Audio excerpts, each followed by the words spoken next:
brincadeira sumiu.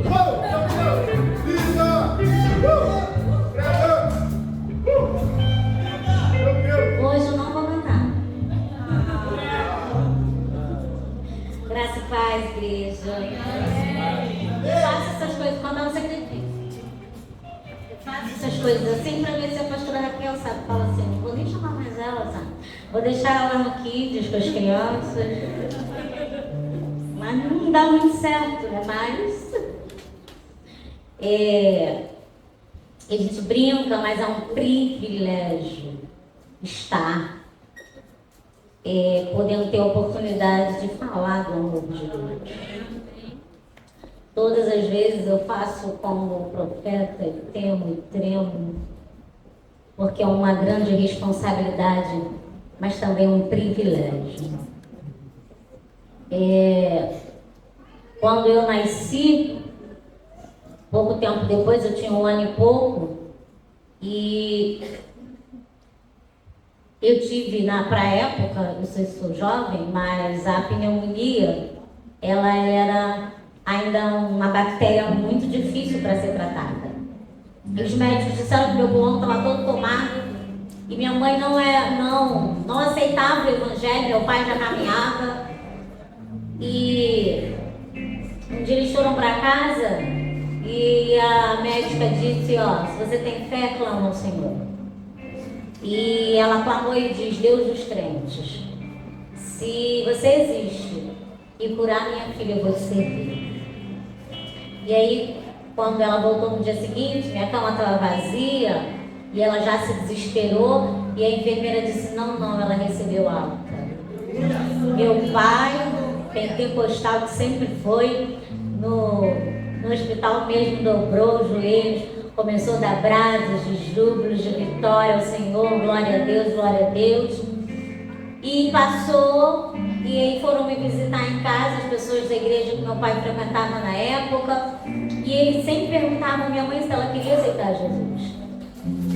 E naquele dia, de tantas perguntas que faziam, minha mãe, ela tem uma fama de ser uma pessoa aparentemente bem séria, bem rígida, e eles falaram, vão perguntar mais. E quando eles estavam indo embora, ela perguntou para eles, vocês não vão perguntar se eu quero aceitar Jesus? Eles falaram, mas você quer? Eu falei, eu quero aceitar Jesus. Então eu louvo o Senhor, porque os pulmões, eles envolvem o ar, envolvem a respiração, envolvem o fôlego. Então tudo que tem fôlego que o Senhor me deu, hoje, para a glória do nome dele, eu posso louvar o Senhor. E através disso, a minha casa, a minha família hoje, nós servimos ao Senhor. E quando as pessoas dizem a sua dor será o seu ministério, eu louvo por isso. Porque por meio disso, a minha família, meu pai é pastor, nós estamos todos aqui diante do altar do Senhor. Tem um texto que o Senhor vem falando ao nosso coração. A pastora pregou por um tempo atrás, Efésios 6. E ela discorreu bem, e nós brincamos lá no Encontro dos Pastores, o quanto essa palavra ela dá um leque maravilhoso. O pastor Fábio, eu não sei se o termo correto é esse, ele é ferreiro, ele trabalha com ferro, solda e faz todo tipo de coisas com ferro. Ele disse que enquanto a pastora pregava, ele imaginava cada coisa que ele poderia fazer, e ele disse, eu sei fazer uma armadura. Então eu não vou entrar nesse quesito, porque eu estou ansiosa para que chegue o dia que ele vai discorrer aqui tão brilhantemente como que ele, na visão de ferreiro, ele vê esse texto. E nós vamos ler esse texto que fala de armadura. Vamos ler a princípio só esse versículo, Efésios 6, versículo 14. Estai, pois, firmes, cingindo-vos com a verdade da couraça da justiça. Não é o 14, é o próximo, o 15. Gente, deixa eu abrir aqui um parênteses, né? Agradecer a mídia, que vocês aturam a gente. E às vezes vocês erram, e gente, é humano, acontece. E às vezes a gente critica, né, daquela olhadona para eles, mas eles ali, gente, tem que pensar muito rápido. A gente aqui é quase na velocidade da luz, né? Então, obrigada, que Deus continue abençoando vocês. Mesmo que às vezes a gente brinque e chame eles de midianitas, tá? Com amor, com carinho. E é exatamente esse. Calçai os pés para a preparação do Evangelho da Paz. Você pode repetir esse texto? Calçai os pés para a preparação do Evangelho da Paz. Eu queria me ater a essa parte da armadura. Fala de um acessório de guerra. E nós precisamos lembrar que a nossa luta, ela não é contra a carne e o sangue. As nossas batalhas, elas não existem nesse mundo que a gente consegue ver. Eu sei que a gente lê, ouve sobre isso, mas na maioria das vezes nós esquecemos disso. Segunda carta de Coríntios 10, 3 e 4, vai dizer que as nossas armas não são carnais, elas são poderosas em Deus. Nós não militamos segundo a carne. Então nós não podemos lidar no mundo espiritual com as mesmas armas que nós lidamos no mundo material, com o nosso conhecimento, com aquilo que a gente acha que deve ser feito. Eu tenho uma amiga que se converteu ao Evangelho, ela veio do Espiritismo, e ela diz assim: vocês crentes, eu sei que eu sou crente, mas vocês que têm um tempo que nunca andaram nisso, eu vou dizer uma coisa para vocês: vocês se distraem muito. Vocês esquecem que por trás desse mundo existe um mundo espiritual.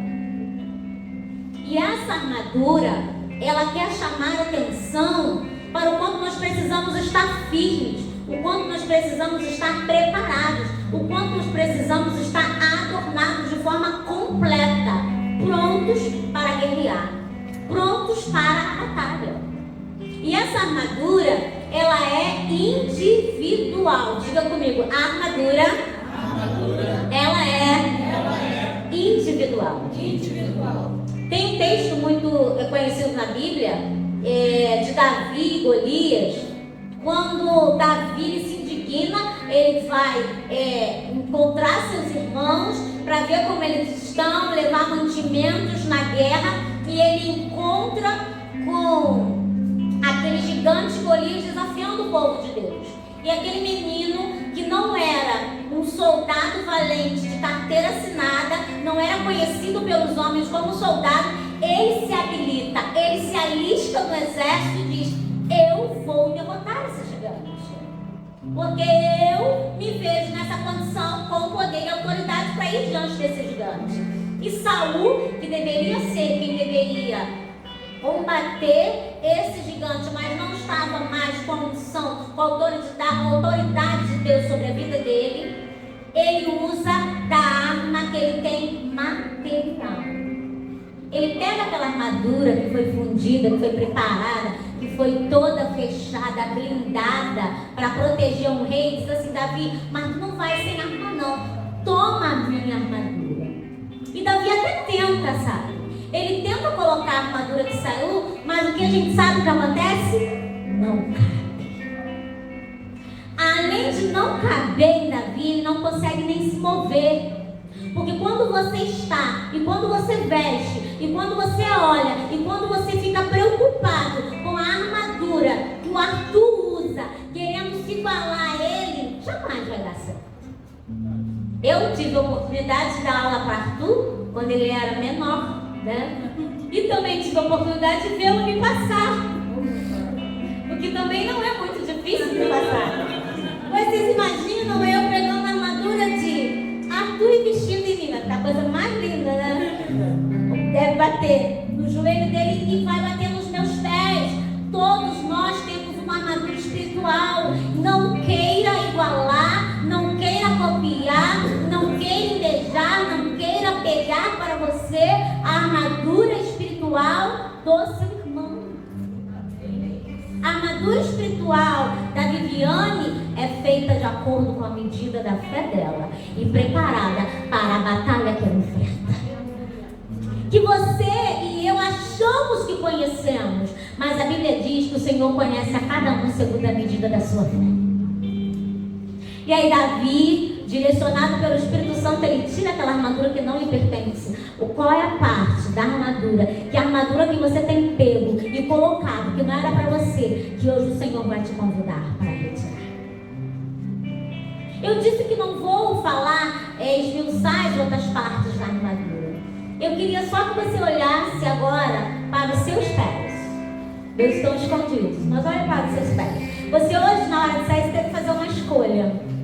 Eu vou de tênis, eu vou de salto, eu vou de sapato, não, eu vou confortável, eu vou caminhando, não, eu vou de carro, eu vou de... E quando eu venho com meu marido, eu até troquei de sapato, eu venho com outro tipo de sapato. Quando eu vou caminhando, quando eu venho de Uber, eu vou com outro tipo. Quando está mais frio, a gente coloca outro tipo de sapato. Nós mulheres, então, né, somos conhecidas como centopeias, né, Maria?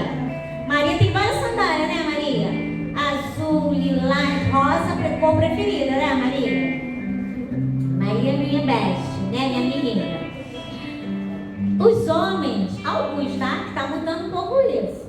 Os homens, nem todos agora tem só três pares de sapatão. Acharam você, logo deduraram, né? Não tá mais assim, não. Os homens já estão também gostando de ter mais sapatos, que não é ruim, não. Mas é que a forma acaba ficando na gente também. E quando eles compram, são aqueles bem mais caros que o nosso. Deduro logo. E daí é pra eles comprar dois, eles compraram um. Falei e saiu correndo. E aí, hoje, o Senhor colocou um tema no meu coração. Que os nossos pés, assim como hoje, se você vai andar muito, se você andar pouco, você pensa naquele sapato adequado que você vai colocar, os seus pés precisam estar preparados para a batalha. Você pode falar comigo, pés preparados para a batalha. Esse é o tema, é o que o Senhor quer falar conosco nessa noite. Ele já vem falando comigo, no meu coração. Acredite em sonhos. E o Senhor, que tanto sapato é esse que eu tenho sonhado, que tanto é isso, eu achei que eu ia ganhar. Eu já quero dizer que o meu número é muito difícil de achar, é 33. Se você estiver no lugar e achar um tênis 33, daquele de saltinho, estou à procura, compre para mim. Bem, sim, os extremos, né? Quem calça 44, 45 também tem essa dificuldade. Eu fico ali entre os extremos, porque teve uma pesquisa que disse que os pés da mulher brasileira cresceu. Então eles aumentaram a forma, e o que era 34 e cabia em mim antes, olha o meu testemunho, não cabe mais em mim antes. Mas amém, eu dou glória a Deus a si mesmo. E hoje eu vim com o sapato um pouco mais confortável. Diga comigo, o sapato é para os pés.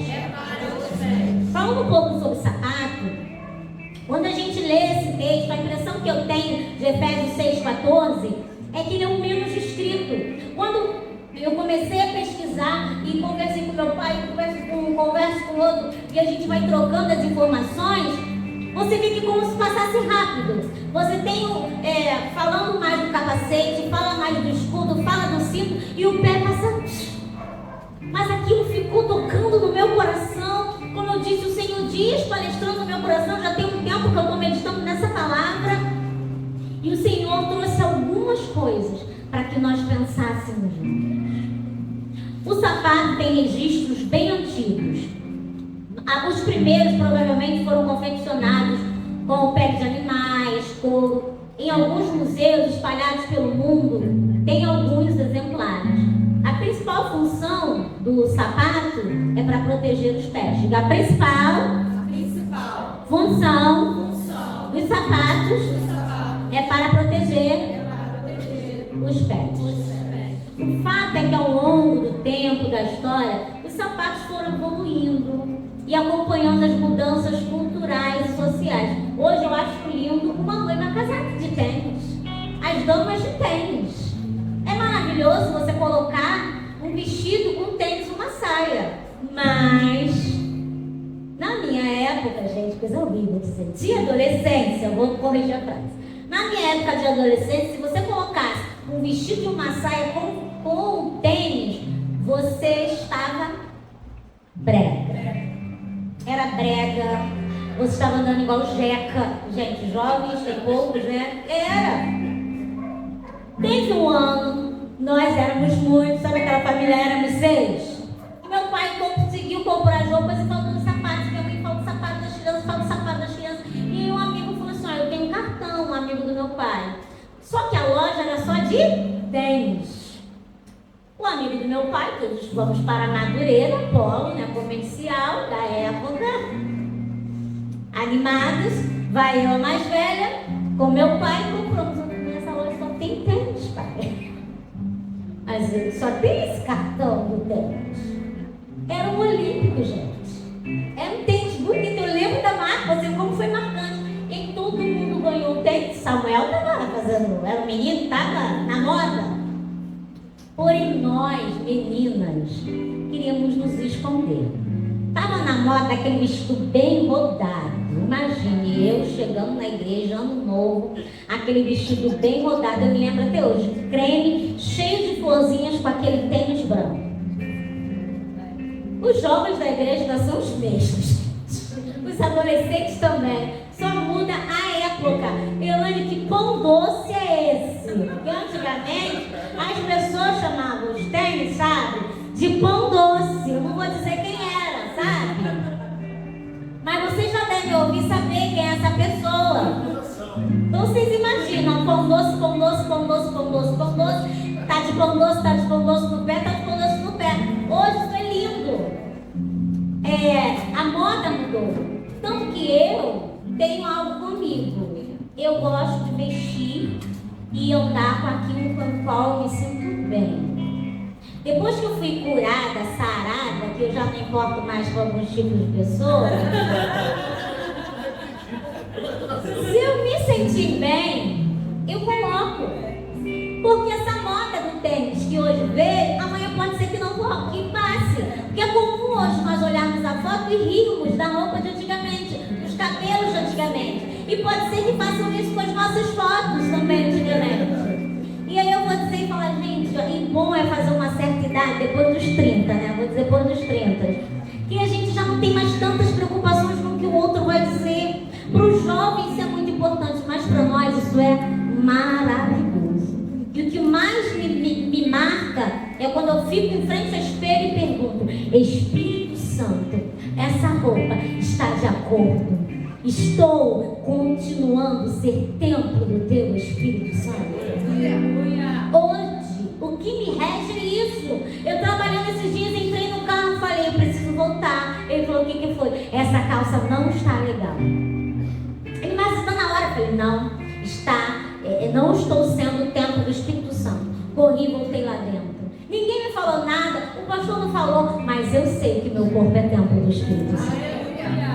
Independente dessas mudanças culturais, a nossa vestimenta, nós precisamos estar ornamentados com essa verdade de quem nós somos em Cristo Jesus, independente das mudanças culturais e sociais. E tem algo interessante, o sapato, quando ficou nesse nível de estado cultural e social, só os nobres, cavalheiros, só eles usavam sapatos. E passou a ser algo caro, algo requintado, algo refinado. Para vocês terem uma ideia, no Brasil, na época da escravatura, era proibido o escravo usar sapato.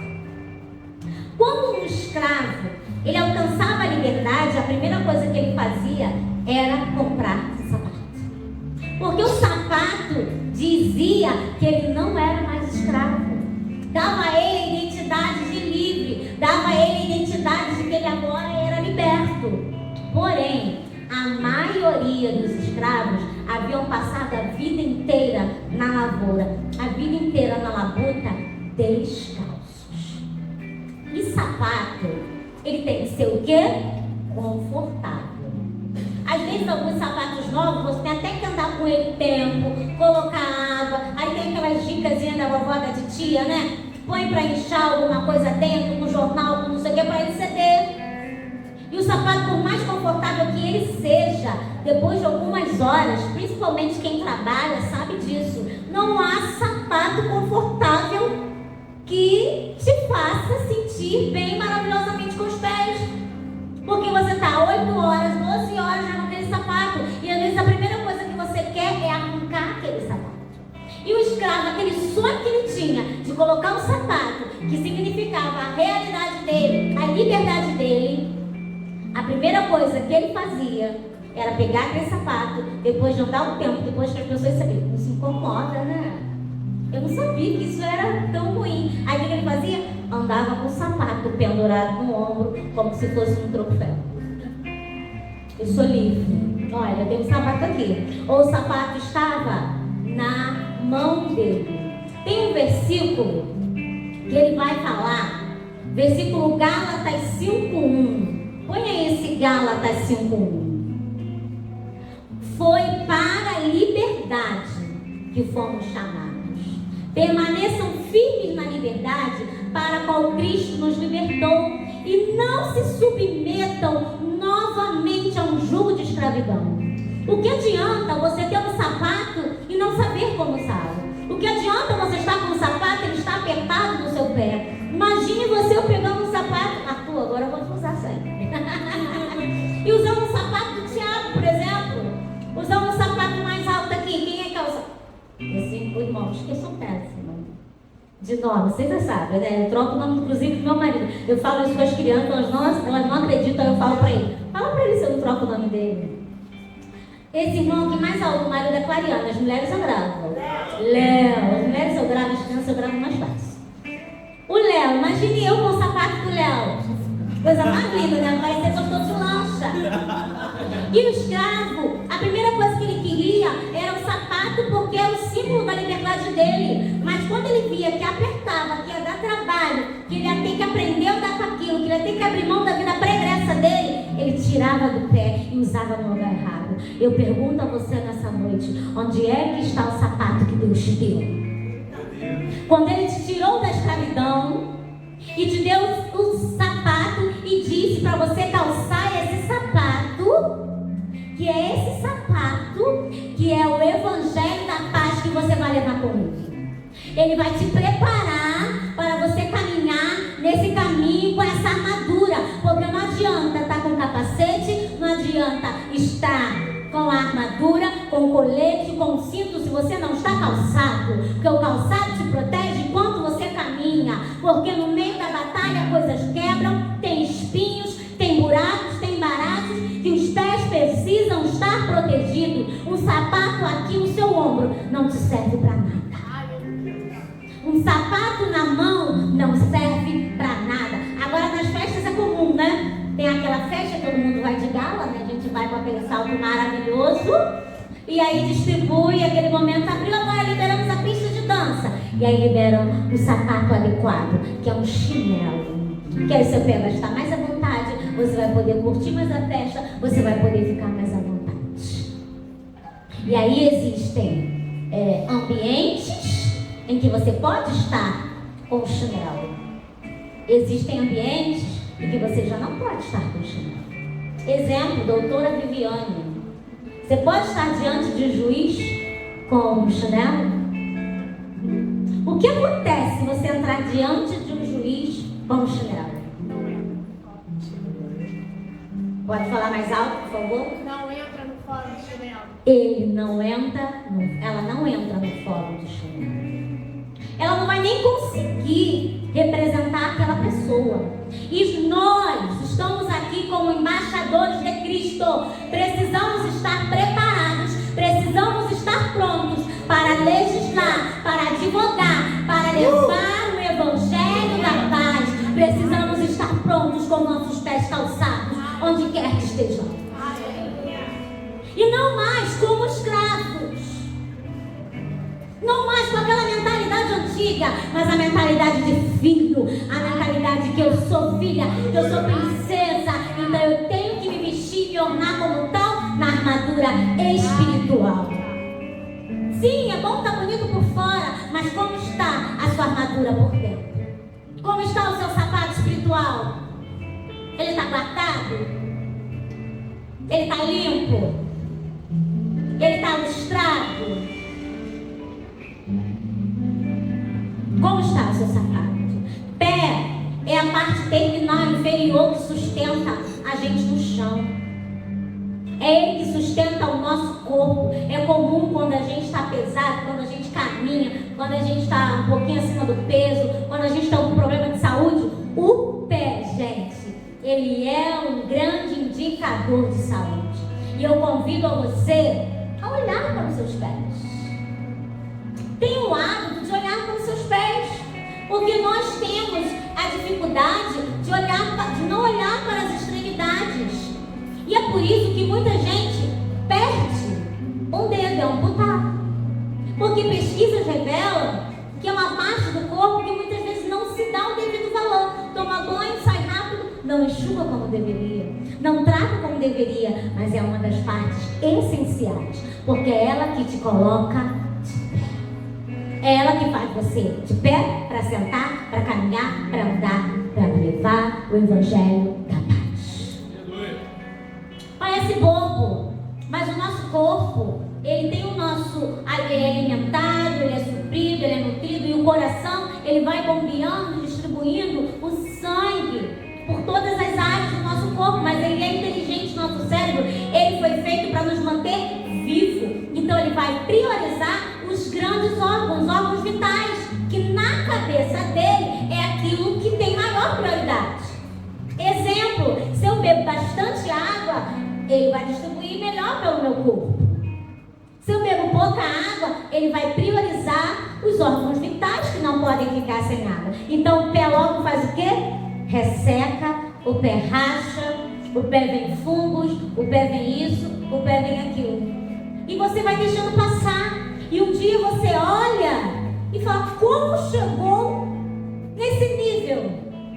Porque você estava olhando demais para cima, preocupado demais com as coisas daqui. Paulo diz que até os órgãos menos honrosos do nosso corpo têm seu valor. Isso também fala de saúde do corpo, como vocês sabem que eu tento prestar atenção, não sou da área, mas aprendi a duras penas, porque adoeci e tive que começar a olhar e a escutar esse corpo que fala. É uma coceirinha, é uma dor, ele incha. Está te dando uma mensagem. Você vai ouvir ou vai esperar ele gritar e você tem que parar no pronto-socorro. Mas que o Senhor tenha misericórdia de nós. O pé, ele é uma área muito sensível. Tem muitas terminações nervosas que passam pelo nosso corpo. E a Bíblia diz que nós fomos formados de um modo tão terrível e tão maravilhoso. Tudo que Deus faz tem um propósito. Diga, tudo que Deus faz tem um propósito. No pé é uma sensibilidade tão grande, que tem homens, você não pode nem tocar no pé dele e falar, ai, isso, eu sinto cosquinha. Nós mulheres já estamos acostumados que a gente vai mais, a pedicure. Tem homem que não deixa tocar no pé de jeito nenhum. Mas hoje existem podólogos. Existem ciências que estudam somente o pé. E a ciência descobriu o quanto que nós temos reflexos de articulações neurais, tendões, que estão diretamente ligados aos outros órgãos do nosso corpo. Que um toque, exemplo, na cabeça do dedão do pé, ele pode aliviar uma dor da nossa cabeça. Então a importância de nós estarmos com o nosso pé sensível. Porque quando a Bíblia diz o que é ligado na terra é ligado no céu, o seu pé está na terra, está conectado com aquilo que Deus nos fez, porque Deus nos fez o pó dessa terra. Deus não colocou tantos sentidos no nosso pé para nada. Deus não colocou tanta sensibilidade para que fosse em vão. O pé está diretamente ligado ao nosso sistema nervoso central. Os nossos pés, eles correspondem a órgãos, a sintomas, a sistemas que podem trazer alívio, a dores. E quando o Senhor diz para nós, calça o seu pé, onde é a área da sensibilidade, com a preparação do Evangelho da Paz. Prepara esse pé que sente, que é conectado a todo o teu corpo, embora não pareça, para que você propague o meu Evangelho. É isso que o Senhor quer chamar a nossa atenção para essa noite. Isso aconteceu lá em Êxodo 3, 1, 5.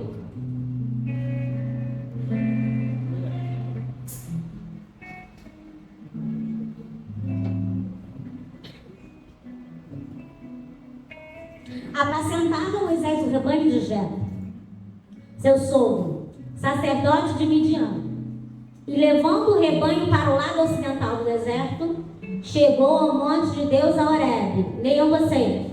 Apareceu-lhe o anjo do Senhor, numa chama de fogo, no meio de uma sarça. Moisés olhou, e eis que a sarça ardia no fogo, e a sarça não se consumia. Até o 5, vamos lá. Então disse consigo mesmo: irei para lá e verei essa grande maravilha, porque a sarça não se queima. Por quê? Vendo o Senhor que ele se soltava para ver. Deus, no meio da sarça, O chamou e disse: Moisés, Moisés. Ele respondeu: Eis-me aqui. Deus continuou: não te chegues para cá, tira a sandália dos pés. Fala comigo: tira as sandálias dos pés, porque o lugar em que tu estás é terra santa. Moisés estava nessa terra porque ele havia fugido do Egito. A maioria conhece a história. Ele vê um conterrâneo seu sendo humilhado, sofrendo um abuso, e ele, por justiça própria, ele vai lá e mata um egípcio que estava oprimindo seus irmãos. E aí ele foge em justiça própria, e ele está já um tempo esquecido, um tempo lá apacentando, e de repente ele olha uma sarça ardente, uma sarça se consumindo. Eu imagino que quem foge, que mata alguém, não tem muito tempo de pegar muitas coisas, e de uma época também que as coisas não eram muito acessíveis, e que a gente percebe que Moisés, ele acaba com sua atitude criando um atalho, um outro caminho para o que Deus tinha determinado para ele. Porque a gente imagina e a gente vê pela palavra que o fato de Deus ter colocado Moisés no palácio do faraó, Deus provavelmente tinha um plano que seria de lá que ele sairia para libertar o povo dele da aflição. Porém, ele, na sua humanidade, porque nós somos seres humanos e pecamos e erramos, ele se precipita e age pela sua própria vontade. De uma certa forma, ele quer ajudar Deus, quer antecipar as coisas e dá um passo em falso, dá um passo errado e mata Moisés.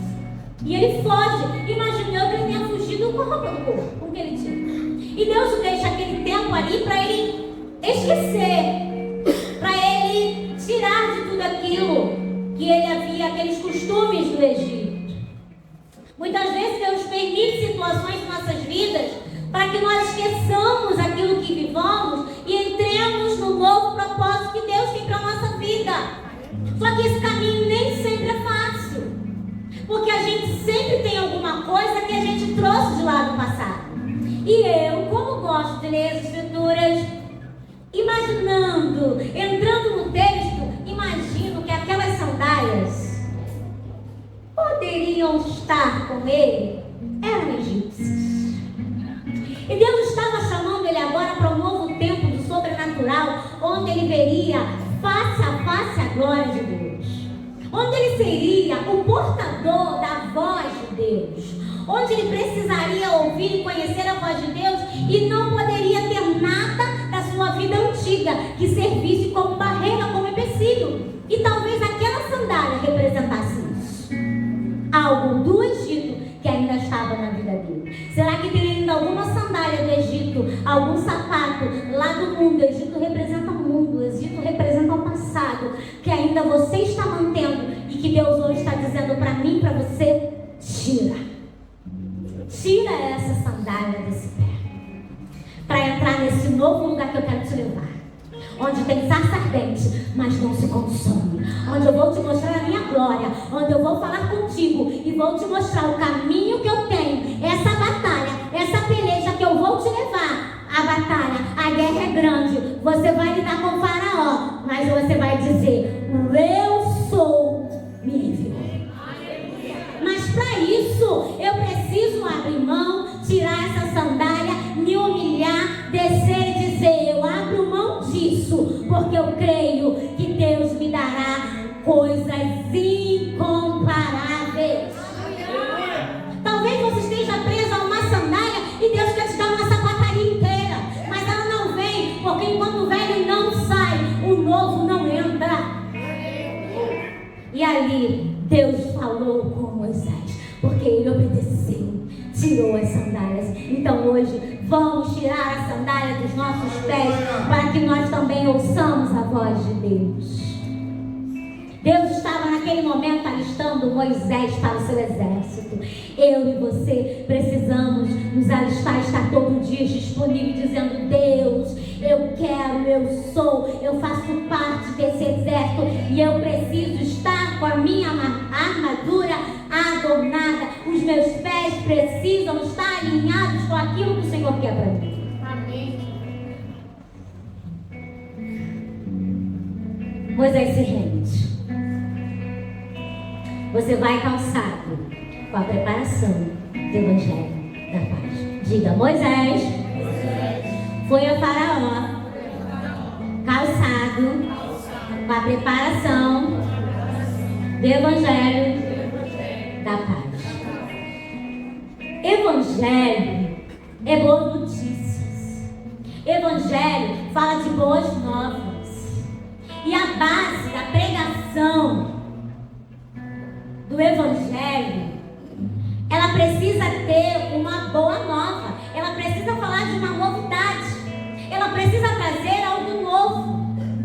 E o Evangelho, a pregação do Evangelho precisa ser a base do cristão. Você pode dizer isso comigo? Diga: a pregação do Evangelho precisa ser a base do cristão. Hebreus 2:3, põe aí para mim, por favor, meninos. Como escaparemos nós se negligenciarmos tão grande salvação, a qual, tendo sido anunciada inicialmente pelo Senhor, foi-nos depois confirmada pelos que a ouviram? A versão A, ela diz assim: como escaparemos nós se nós não atentarmos para uma tão grande salvação, para um plano tão lindo, tão arquitetado, tão estabelecido pelo Deus todo soberano? Como nós vamos escapar se o nosso assunto, se a minha, a sua vida, ela não exalar esse plano da salvação? Se a minha vida, se a minha armadura, se meu objetivo não for estar levando a mensagem da preparação do Evangelho da Paz. E aí tem uma frase que eu sou péssima, não vou lembrar, talvez vocês lembrem. Pregue, se possível, fale. Aí já não sei, não é minha, tá, gente? Pregue, se possível, fale. Mas quando você e eu entramos nos ambientes, nós precisamos levar a preparação do Evangelho da Paz. Amém. Não é ele, e é uma luta, é uma batalha. Não é ele que vai me mudar, não é ele que vai me transformar, mas sou eu com os meus passos, com a minha caminhada, com o meu andar, com o meu proceder, que preciso mudar aquele ambiente. Às vezes é surpresa porque você não está preparado. Às vezes a gente está tão concentrado, compenetrado naquele trabalho, naquilo que a gente está ali para fazer, porque a gente recebe, a gente vende as nossas horas para o patrão. Então às vezes você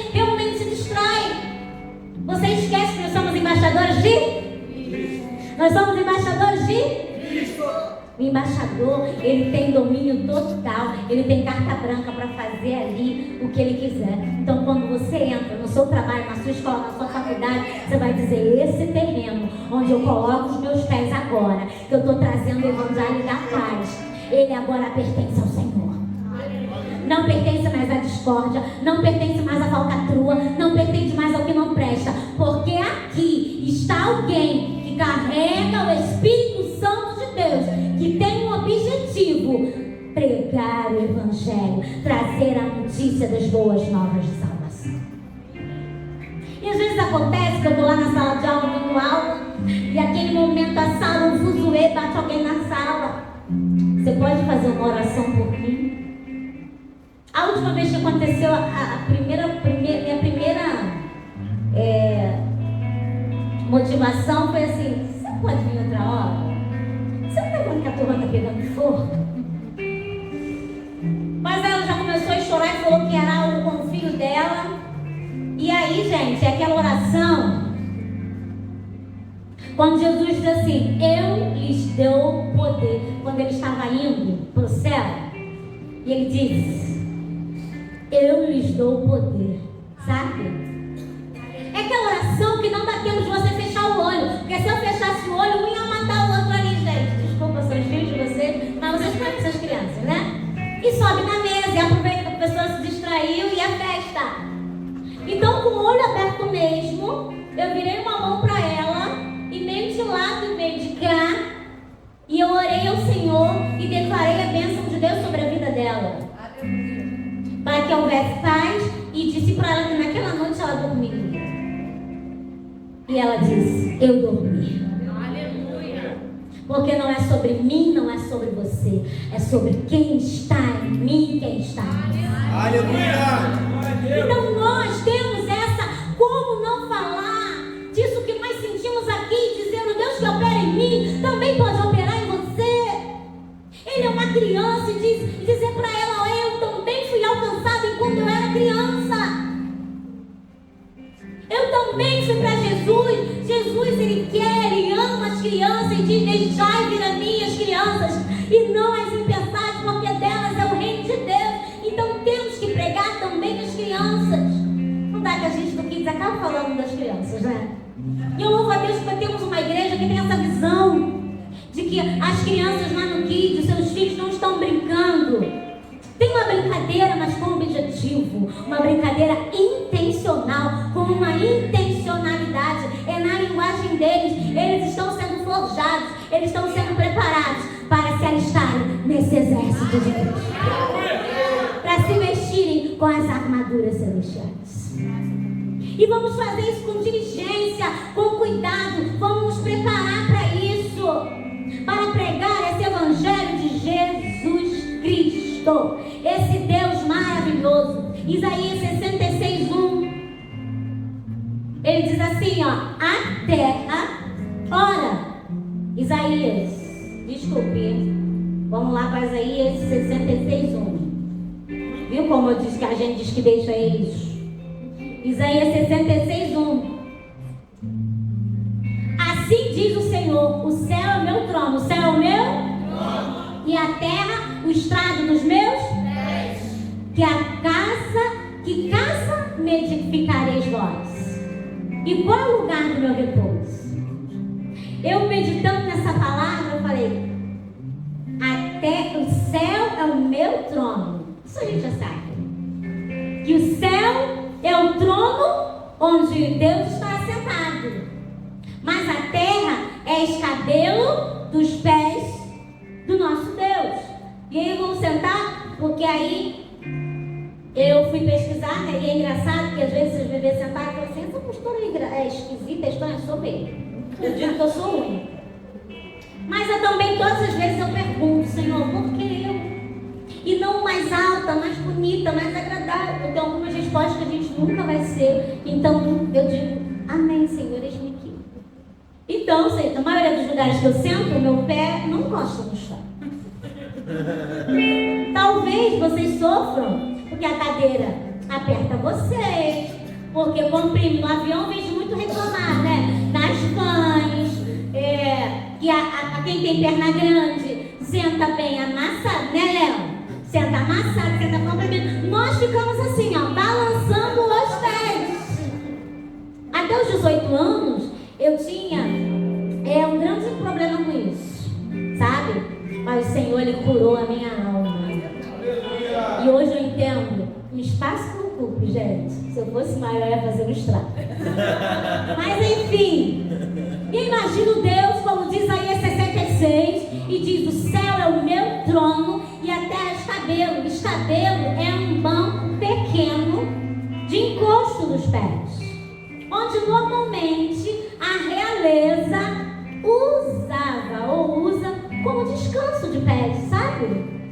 Aquela parte adicional você coloca para descansar, que hoje temos poltronas mais confortáveis, e você mexe lá e ela faz aquilo, né? Quem nunca sentou naquela poltrona do shopping e apertou lá? Você não, né? Mas os mais corajosos assim, todinho que ocupa o espaço. E aí, então ele diz que a terra é os cabelos dos seus pés. Então, ele está sentado no trono, mas a terra, nada que Deus faz em vão. Você pensa, Deus, então ele está aqui. E aí a ciência diz, a ciência descobriu que a terra é redonda. A terra é redonda. E tem os pés de Deus, né? Em cima, como se fosse um banco. Os pés de Deus estão sobre a terra, certo? Estão sobre a terra. E aí a ciência também descobriu que a terra realiza movimento de rotação. Que é o que, gente? Movimento que faz o quê? Cadê aquela aulinha? Movimento que dura quanto tempo? Rotação. Gente, primeiro segmento do ensino fundamental. Cadê, mãe? Quanto? 24 horas. Obrigada, Rose. Por isso que você é minha cunhada, inteligente. Movimento de translação. Que já é 65, ele falou 66. O Mone tá ligado, né? Nos anos bissextos. E imagina Deus com o pé, dia, noite. Hoje, ontem, quando o sol foi lindo, alaranjado para esse meu povo, para eles verem quão grande eu sou. Aleluia. Noite difícil, né? Mas um dia está vindo. Aleluia. E há um novo começo para a vida deles. Frio lá do outro lado, mas aqui o sol bem quente. Tem um filho meu, Josué, orando, pedindo para o sol parar. Peraí. Meu Deus. Tudo está no controle de Deus. Você e eu precisamos estar com a armadura, crendo em fé, que nada foge ao controle de Deus. A terra está sobre os cabelos dos pés dele. É os cabelos dos pés dele. Ele está sobre a terra dizendo: não temas, eu sou contigo. Eu estou no controle. Eu estou vendo esse caminho espinhoso, mas eu estou passando contigo. E esse é o nosso Deus. E o Salmo 132:7 diz que a terra é o descanso dos pés de Deus. Ele descansa porque ele vê a coroa da criação dele. Ele vê você e eu, a quem ele tanto ama, a ponto de dar o seu único filho. Estamos na morada. Adoremos ante o estrado dos pés de Deus. É onde você está. A pregação do Evangelho é a base, e nós temos alguém que pregou o Evangelho, que veio nessa terra e pegou esse corpo, meu e seu, esse corpo que se corrompe, esse corpo que suja, esse corpo que se deteriora, chamado Jesus Cristo. E se ele tinha um corpo, também tinha pés, como os seus e os meus, até porque ele teve pregos furados em seus pés. E ele pregou e nos deu muitos ensinamentos, mas eu queria deixar um dos últimos ensinamentos que ele deixou para nós, quando ele lavou o pé dos discípulos. Diga: Jesus lavou os pés dos discípulos. João 13, coloca aí o versículo 1. Jesus lava os pés dos discípulos. Naquele momento, há uma grande... que Jesus pega a bacia e ele diz, eu vou lavar. Há uma grande comoção, há uma grande falatória ali entre os discípulos, dizendo como Jesus, o nosso mestre, nós que devemos segui-lo, nós que devemos lavar os seus pés, como é que ele vai lavar os nossos pés? E estava se aproximando a Páscoa, estava se aproximando a morte de Jesus. E ele diz, ele queria dar um ensinamento aos seus discípulos. Ele diz, ora, antes da festa da Páscoa, sabendo que Jesus era chegada a sua hora de passar neste mundo para o Pai, tendo amado os seus que estavam no mundo, amou-os até o fim. 2. Durante a ceia, tendo já o diabo posto no coração de Judas Iscariotes, filho de Simão, que traísse a Jesus, sabendo que este o Pai tudo confiara às suas mãos e que ele viera de Deus e que voltava para Deus, levantou-se da ceia, tirou a vestimenta de cima, tomou uma toalha, cingiu-se com ela, depois deitou água na bacia e passou a lavar os pés aos discípulos e a enxugá-los com a toalha com que estava cingido. Aproximou-se, pois, Simão Pedro, e este lhe disse, Senhor, tu me lavas os pés a mim? Respondeu-lhe Jesus, o que eu faço agora, não sabes, compreendê-lo-ás depois. Disse-lhe Pedro, nunca me lavarás os pés. Respondeu-lhe Jesus, se eu não te lavar, não tens parte comigo. Então Pedro disse, Senhor, não somente os pés, mas também lavas a minha mão, lavas a minha cabeça. Ele estava dizendo, então sabe que é para ter parte contigo? Então me banha por inteiro. Ele diz, não é preciso, porque aquele que me tem já está lavado.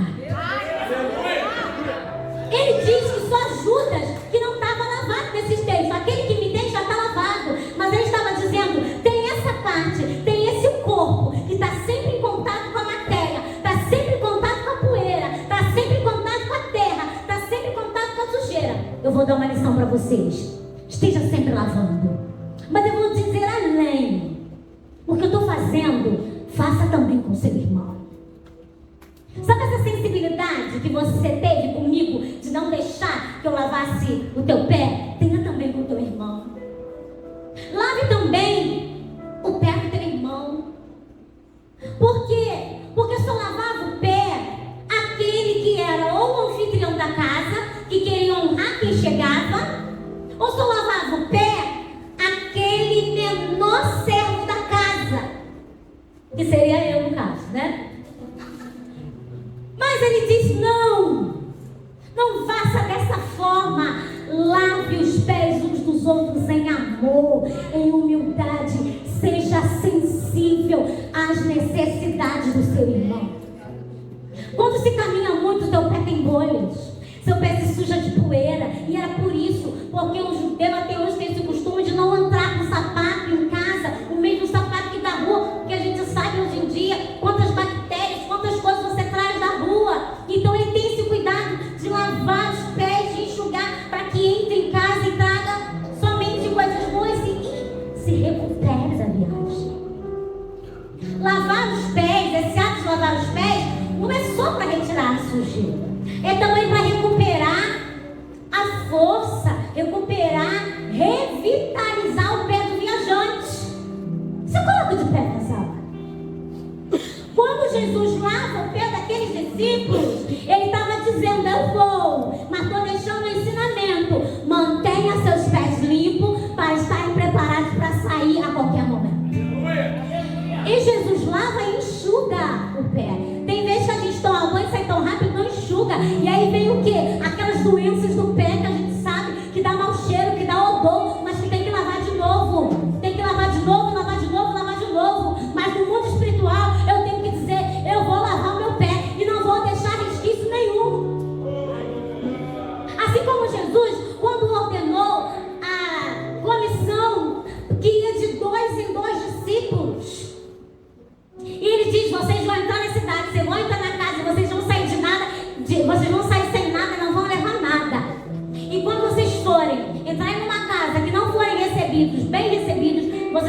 varrer a poeira dos seus pés, daquela casa ou daquela cidade, e vocês não vão levar nada. Mas quantas vezes entramos, sujamos os nossos pés com pessoas, lugares que nos marcaram, nos feriram, nos sujaram. Eu sei como lavar, eu sei como tirar, eu sei como procurar ajuda, eu sei como banhar, mas eu prefiro ficar com aquela sujeira. Eu fico quando a ordem de Jesus é: sacode o pé, perdoa, não deixe que a tua armadura esteja incompleta, que você esteja despreparado para levar o evangelho da paz. Como vai levar o evangelho da paz? A oração do Pai Nosso diz: Pai, perdoa as nossas dívidas, assim como nós perdoamos a quem nos tem ofendido. Como eu vou falar de um evangelho de amor, de salvação, de perdão, se eu ainda estou preso àquela poeira, àquela amargura lá de trás? O meu pé não está preparado para levar essa boa notícia de salvação. Mas o Senhor convida a mim e você hoje para deixar esse pé preparado na samoura da água viva que é Jesus. Ele sabe fazer um escaldapé como ninguém. Ele limpa e ele vai nos pontos que só ele conhece, só sabe onde tocar. Mas para isso você precisa deixar, porque Pedro, de primeiro momento, ele diz: não, mestre, nessa área não, no meu pé não mexe no meu pé. Esses dias eu convenci meu marido a uma podóloga. Amém, irmãos? Já quero que marque a próxima. Então deixa Deus tocar em você, deixa Deus mover nos teus pés. Para terminar, e quando o pregador diz, é para terminar, Apocalipse 1 diz assim: ele vem com seus pés como latão reluzente. Jesus veio a esse mundo e ele se fez carne como você e eu, sabe? E ele veio com esses pés perecíveis, que foi furado, que foi despedaçado lá na cruz. E quando ele se apresenta diante de Tomé, diz: aqui estão as minhas marcas, olha aqui. Ele veio com aquele pé e ele voltou com esse pé aqui, quando estava naqueles dias, se apresentou diante de Jesus, dos seus discípulos, com aquele mesmo pé furado, com esse mesmo pé nessa carne. Mas Apocalipse me diz que ele virá com alguns aspectos que são descritos ali.